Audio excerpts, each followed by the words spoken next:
Bem, eu escolhi esse texto, esse título, né? E a primeira pergunta que o Tom me fez quando eu escolhi o título foi: o que significa Signal Politics, né?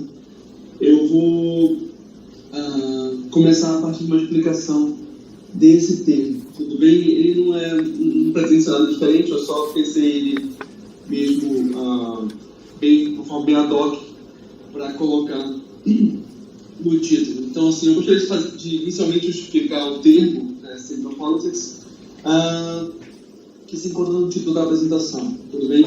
A partir das revelações trazidas por Edward Snowden, né, fomos confrontados, não pela primeira vez, mas de forma determinante, né, com o fato da existência de um agenciamento mundial que articula diferentes regimes de corpos de siglas, né, denominada Big Tech, né, eu estou empreendendo aqui um termo do Molotov, né, e os Five Eyes, né, que é uma referência a um acordo firmado inicialmente entre Estados Unidos e Reino Unido, né, mas que integra diversos outros países de forma direta e indireta. Né, de forma direta, Canadá, Austrália e Nova Zelândia, e indiretamente quase todas as grandes potências mundiais, né, a França, a Alemanha, a Israel, outros são diretamente envolvidos nos Five Eyes.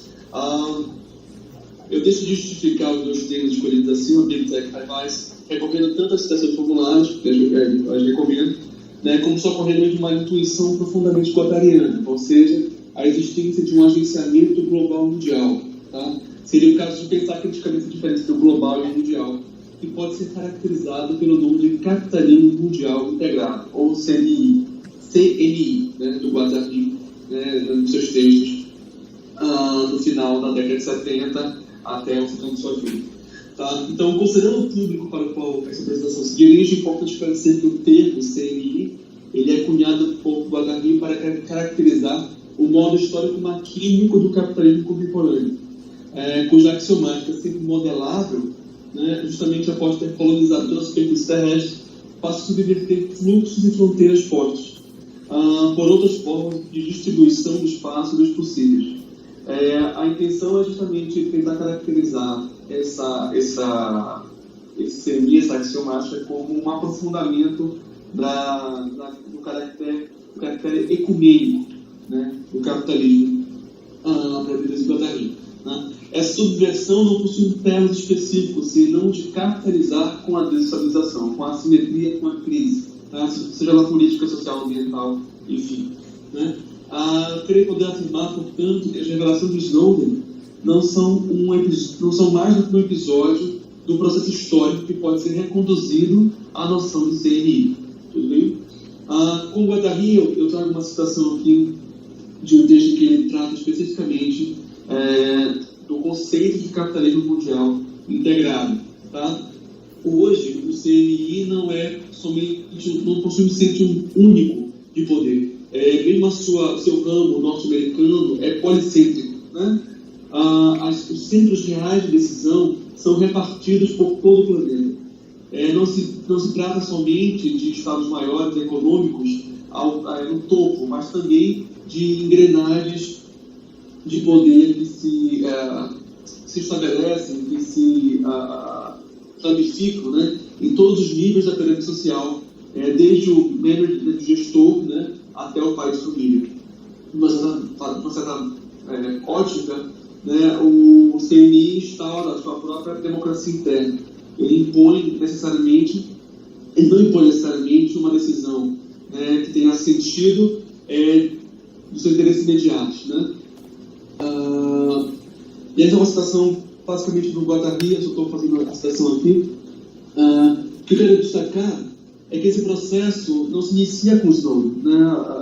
A questão que implica todo esse capitalismo da informática, esse capitalismo associado à questão dos dados, né? Não inicia com o Snowden, ou mesmo nesse século. Toda afirmação de uma origem bastante perigosa, para não dizer ingênua e em última instância desleal. Mas seria possível caracterizar uma das muitas fontes desse modelo numa linha georreferenciada, que ainda durante a Segunda Guerra Mundial cortou o globo em duas metades desiguais, para além da relação que poderia ser estabelecida entre aliados e eixo e posteriormente entre os Estados Unidos e a União Soviética. Tá? Isto é uma linha que perpassa da Bell Labs, encabeçados por Claude Shannon, e Bletchley Park, que foi o centro militar no Reino Unido, encabeçados e organizados em torno de Alan Turing.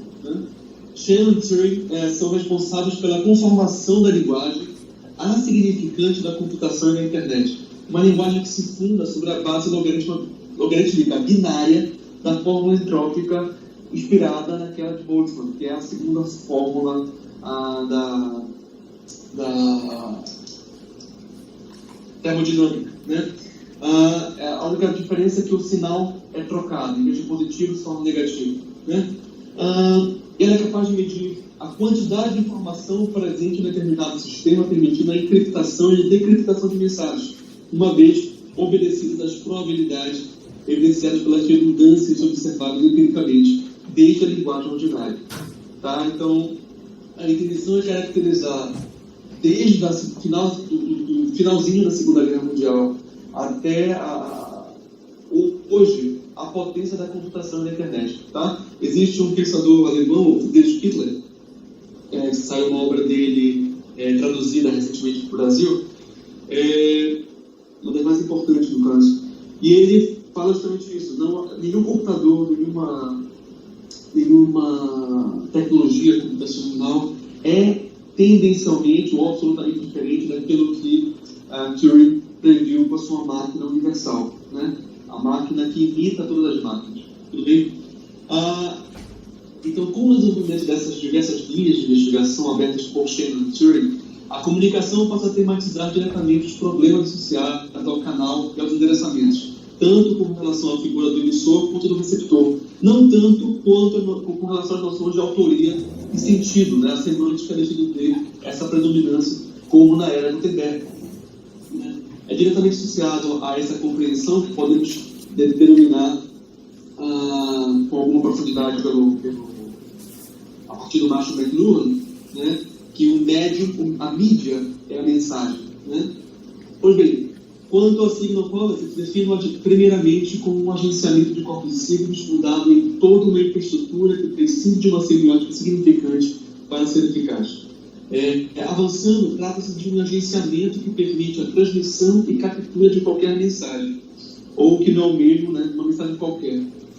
A Signal Politics pode ser definida ainda como máquina de guerra contemporânea, responsável pela colonização de territorialidades antes impensáveis às denominadas grandes potências, perpassando desde o desejo inconsciente até o deep address, enquanto fronteira que determina o sucesso e o insucesso tanto da internet das coisas quanto do Big Data.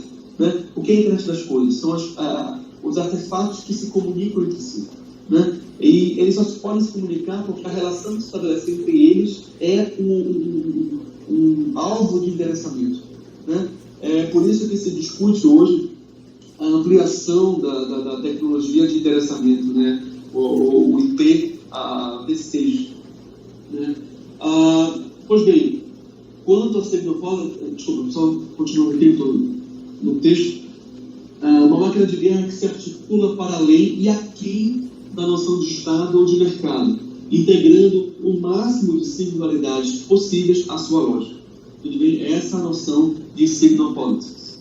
Novamente, como havia a revolução informática ou informacional, acelera consideravelmente o processo de integração e contamina igualmente a subjetividade inconsciente e o indivíduo, tanto individual quanto social. Para ser mais conciso, eu posso definir a Signal Politics como cyber war, a guerra cibernética. Tudo bem? É uma espécie determinada do contexto geral que a gente pode puxar do Lazarato e do Allier, da noção de guerra pelo antropoceno, essa guerra que está sendo travada hoje em dia. Considerar essa Signal Politics no contexto da rede de relações que o perspectivismo propõe desenvolver é um termo tanto espelhoso. Afinal, como dito, essa máquina de guerra que envolve tanto as potências da computação quanto aquelas da internet prescinde da conformação de qualquer plano semântico. Ou melhor, a questão está realmente em considerar o perspectivismo que além ou aqui nas propostas que o considera a partir das diferentes narrativas de mundo. Tudo bem? O perspectivismo que eu quero considerar aqui, ele não implica necessariamente a afirmação de narrativa jurídica, tá? Ele simplesmente pode ser um perspectivismo entre máquinas, tudo bem? Existiria um problema perspectivista antes de toda a questão do sentido? Essa é a grande questão que se coloca para a internet das coisas. Antes seria necessário considerar o que se entende por perspectivismo. A priori, e para evitar qualquer mal entendido, não se tratando aqui de perspectivismo ameríndio, trabalhado pelo Descartes. Eu sei da importância que ele tem para os estudos aí no Rio de Janeiro, especialmente para a PUC, Rio, para a UERJ, tá? Certo que Descartes é uma importante referência e será inclusive considerado, mas não é disso que eu estou tratando nesse momento. Eu não quero tratar uma humanidade universal. Basicamente, isso o perspectivismo ameríndio em Descartes agencia essa necessidade. Tá? A priori, de forma assumidamente grosseira, diferencio duas pretensões filosóficas básicas em relação à apreensão da realidade existente, né? Em relação ao existente. Primeiramente, haveria de se falar de uma compreensão monista, perante a qual a realidade é uma só, de modo que a afirmação de qualquer outra não seria nada além de mero erro, incapaz de alterá-la. Em segundo lugar, seria de se destacar o relativismo, perante o qual a realidade pode ser múltipla, não havendo qualquer unidade ou vínculo entre elas. Senão o fato de que ambas são emanação da expressão consciente, pelo que a afirmação do erro não representaria nada além de uma proposição absurda e violenta. O perspectivismo, por sua vez, em face de ambas as pretensões radicais e absurdas que eu levantei acima, né, sugere a possibilidade de afirmação tanto da unidade quanto da multiplicidade. Tá? Cada indivíduo, e aqui não coloca a questão do humano, teria assegurada uma determinada forma de apreensão do mundo, ao mesmo tempo em que cada modo de apreensão seria inserido no próprio conceito da realidade a ser defendido. Então, cada modo de apreensão se tornaria um indivíduo e passível do processo. Pois bem, então, só para voltar aqui, estava falando dessa relação entre perspectivismo e duas análises, duas visões filosóficas da realidade, que eu diria grosseiramente, monismo e relativismo. Tá? O perspectivismo, por sua vez, em face de essas pretensões, características absurdas, sugere a possibilidade de afirmação tanto da unidade como da multiplicidade. Cada indivíduo teria assegurado uma determinada forma de apreensão do mundo, ao mesmo tempo que cada modo de apreensão seria inserido no próprio conceito de realidade a ser defendido. Então você tem uma espécie de fractal, né, em que a relação assume a condição de um ente, uma função ôntica de prevalência. O erro não é menos real que o acerto. O erro possui uma positividade que não pode ser negada, na medida em que a suposição de um acerto é profundamente refratária a qualquer consideração hipertélica, capaz de limitar as possibilidades relacionadas à consciência. Existe uma potência do virtual que a consciência não é capaz de lidar. Assume importância no perspectivismo para além de qualquer erro ou acerto, o conceito de errância. Né? Antes de corresponder ao meio termo entre monismo e relativismo, o perspectivismo é uma subversão radical do problema colocado por ambas as posições, acima lançadas, em favor da afirmação de uma potência dos acontecimentos e eventos, algo que não pode ser completamente antecipado, mas que todavia não é menos eficaz. O perspectivismo é um relacionismo que deve ser dedicado, com toda razão. Como tal, essencial ao perspectivismo não são os termos, mas a geometria de relações que se estabelece. As relações são primeiras de formação aos termos, e nesse sentido, toda afirmação de uma subjetividade cognoscente deve ser compreendida na medida desse a priori, uma pretensão efetivamente transcendental. Se considerarmos a situação básica da transmissão de uma mensagem qualquer por um canal genérico, de um emissor até o receptor, teríamos como Claude Shannon a afirmação da seguinte estrutura, que eu vou mostrar para vocês aqui agora, um instantinho. Cadê? Acho que eu não vou conseguir mostrar. Não vou conseguir mostrar. Deixa eu pegar aqui. Eu vou mostrar para vocês depois, porque quem tiver acesso ao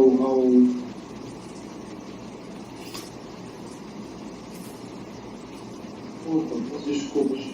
Tentando acertar aqui, não consigo. Vou passar aí. É importante perceber o caminho que a mensagem faz, da fonte para o transmissor, pelo canal até o receptor do destinatário, tá? A mensagem se torna sinal e é convertida novamente de sinal para mensagem, tudo bem? A mensagem é transformada em sinal e o sinal recebido posteriormente decodificado. A possibilidade do ruído e da receptação do sinal está sempre presente, fazendo com que a criptografia seja um mecanismo relevante tanto para a compreensão da mensagem como para a sua preservação. De certo modo, o sinal recebido não é o mesmo sinal enviado. Agora, sejam consequências para imaginar o que essa situação simples representa para o perspectivismo. Se parafraseando verticais, podemos afirmar que o outro do outro, né? Cada transmissão de sinal é sentida e percebida de forma diferente pelas fontes e pelos destinatários entre si. Há uma espécie de feedback contínuo entre eles. Bem? Cada fonte, cada destinatário age em conformidade ao que o sistema propõe, porém não necessariamente pode ter noção do que efetivamente foi recebido ou não. O sinal A emitido pela fonte X é recebido pelo destinatário Y como com marcador, né? Sendo que a fonte X diferenciada, se X for marcador, pode assumir para o sinal A uma outra condição. De modo que cada destinatário e cada relação que se estabelece pode assumir em si uma individuação que é própria, a cada momento, né? A cada situação da comunicação. Né? É possível, ou melhor é o caso, que as proliferações sejam, de certa forma, agenciadas pela grande máquina de guerra informática referida acima. Né? E isso tudo implica o próprio mecanismo da internet das coisas. Tudo bem? Se formos considerar mais de perto a relação entre a Vespa e a Orquídea, de Deleuze-Guattari, não é diferente dessa que foi exposta acima. Uma mais-valia de código é caracterizada por uma sistemática que supera toda e qualquer intenção de qualquer dos sujeitos envolvidos. Uma espécie de Victor Neri se estabelece entre os polos da relação por diferentes possíveis, uma espécie de coexistência de dois movimentos assimétricos, que fazem corpo, que fazem bloco. Né? Uma linha de fuga que essa angústia, né? que se insere, ou que é abocanhada pela pressão seletiva de todo esse sistema, tudo bem? E aqui fecha a apresentação considerando que essa estrutura oferece como processo de individuação no contexto da computação e internet. Consideramos uma simples relação de comunicação entre X e Y, porém, não se poderia deixar de levantar a questão do que representaria a multiplicação dessa mesma relação N vezes. Né? X e Y são caso a caso, humanos e não humanos, humanos e humanos, e não humanos e não humanos. Tudo bem? Estamos a todo momento em face de um teste de Turing, né? Que máquinas e humanos têm que definir se aquilo que eles estão tratando é uma máquina ou não. Todo o processo tem muitas destinações. Eu digo aqui que são mínimas, tudo bem? A primeira delas é treinar a máquina, para que a máquina se torne cada vez mais parecida com o humano, né? Se torne cada vez mais um simulacro de humano. E a segunda é permitir uma individuação nossa, e aí quando eu falo nossa, eu estou dizendo no sentido tanto do humano quanto do não humano, caso a caso. Tudo bem? É preciso pensar aqui tanto a situação do Edward Snowden quanto o escândalo envolvendo Cambridge Analytica.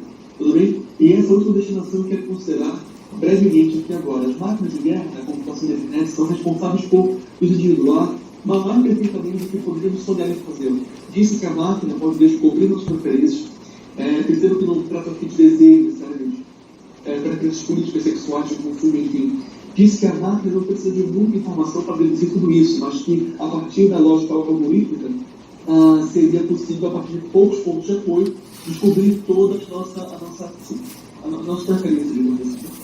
Arthur sugere que se trata da lógica do doppelganger, né? Do duplo. Né? Mas eu estou considerando aqui que essa lógica do duplo ela é um pouco limitadora, ela é um pouco fixada nas questões pontuais. Imaginando o que seria essa lógica multiplicada N vezes, como é o caso do Big Data, por exemplo, da internet das coisas, né? É realmente o exercício que tem que ser pensado aqui. Tudo bem? Nós talvez seja a hipótese de considerar a suposição de um duplo como não seja demais. Talvez seja a hora de levantar a hipótese da implosão do conceito de uma implosão que não vem no sentido da conjugação, antecipação da forma de Estado, como sugere o clássico, mas como uma potência englobante que põe tudo em relação e só vai na medida das assimetrias que cria, como eu disse, com relação ao capitalismo mundial integrado. Eu quero levantar nesse momento, então, seriam algumas questões mais mais problemas do que uma conclusão propriamente dita, porque isso faz parte da minha pesquisa de doutorado, então eu ainda não tenho respostas, eu não sei se eu vou chegar a eles. E são as seguintes: e se o protectivismo representasse exatamente a linha de fuga em meio à máquina de guerra mundial? E se a proliferação de individuações não fosse necessariamente uma lógica de captura, mas justamente a arma a ser utilizada contra o sistema? Para além de toda a pretensão de assimilação ou de ocultação, como pensar o exercício de uma potência que nos cabe? E se a proliferação de individuações fosse importante o suficiente para não se deixar apreender? Quais usos emancipatórios poderíamos pensar para toda essa estrutura? E se proliferássemos as emissões de nós mesmos? E quando falo nós mesmos, quer dizer, não necessariamente nós humanos, mas já inserindo no contexto maquino, né? Fazendo com que a máquina seja obrigada a considerar o white noise, nossas existências a todo momento. Tudo bem? A proliferação dessas narrativas, que não são propriamente narrativas, mas a proliferação de sinais, a criação do white noise, por nós próprios. E aí, a estrutura de nós próprios é bem diferente do que se poderia imaginar, né? Mas é isso que eu quero trabalhar aqui, white noise e individuação, né? Como pensar um sistema entrópico ao máximo, e que a partir desse sistema entrópico máximo se trabalhe uma noção de individuação, né, de comunicação capaz de trabalhar a mensagem de outra forma. Essa é a minha contribuição, minha questão, e eu agradeço pela nossa discussão. Obrigada, Rafael.